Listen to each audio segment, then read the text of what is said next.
எல்லோருக்கும் வணக்கம். டே சேகர் பாபு, எச்ச பொறுக்கினாயே, புறம்போக்கு, சோறு தான் திங்கிறியா, சோத்தை விட்டு வேற ஏதாச்சும் திங்கிறியாடா அப்படின்னு ஒரு மதிப்புமிக்க மக்கள் பிரதிநிதியும் ஒரு மாண்புமிகு அமைச்சரா விளங்கக்கூடிய இந்த அறநிலையத்துறையில அமைச்சரா விளங்கிக்கிட்டு இருக்கிற சேகர் பாபு அவர்களை இந்த மாதிரி தவறான வார்த்தைகளை பயன்படுத்தி பேசினா எவ்வளவு ஒரு குற்றமான விஷயமோ அதே மாதிரி குற்றமான விஷயம் தான் ஒரு சாதாரண பொதுமக்களை பார்த்து அவர் ஆம்பளையா இருந்தா நீ வாடா, சோறு தான் திங்கிறியா இல்ல அதை விட்டு வேற ஏதாவது திங்கிறியான்னு கேட்டாலுமே அது தவறான விஷயம் தான். ஏன்னா உங்களோட பொறுப்புக்கு இருக்கக்கூடிய மதிப்பை உங்களுடைய வார்த்தைகள் தான் காப்பாத்தணுமே ஒழிய இதே பொதுமக்கள்கிட்ட தான் வரப்போற எலெக்ஷன்லயும் நீங்க ஓட்டு கேட்டு நின்னாகணும். அப்போ இவங்களோட காலில் விழுந்தாதான் உங்களுக்கு ஓட்டு கிடைக்குங்கிறத மறந்துடாதீங்க. சோ உங்களை அவமானப்படுத்துறப்போ என்ன அளவிலான வேதனைகள் இருக்கோ அதே அளவிலான வேதனைகள் அந்த சாமானியர்களுக்கும் இருக்குங்கிறத மறந்துடாதீங்க. உங்களை தவறா பேசினா உங்களுக்கு சார்பா காக்கி சட்டை போட்ட அடியாள்களை தமிழ்நாடு ஃபுல்லா காவல்துறைன்னு வச்சிருக்கீங்க.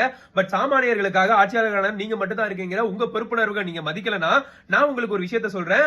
அமைச்சர் பெரிய கருப்பன் அவர்கள் 2006 இருந்து 11 வரைக்கும் இதே இந்த அறநிலையத்துறையில அமைச்சரா செயல்பட்டு இருந்தாரு. அவர் 55 லட்சம் ரூபாய் மோசடி பண்ணிருக்கிறாருன்னு சொல்லி சொத்து குவிப்பு வழக்குல மாட்டினவரு 15 வருஷமா கோர்ட்டு படி ஏறி மிதிச்சிட்டு இருக்கிறாரு.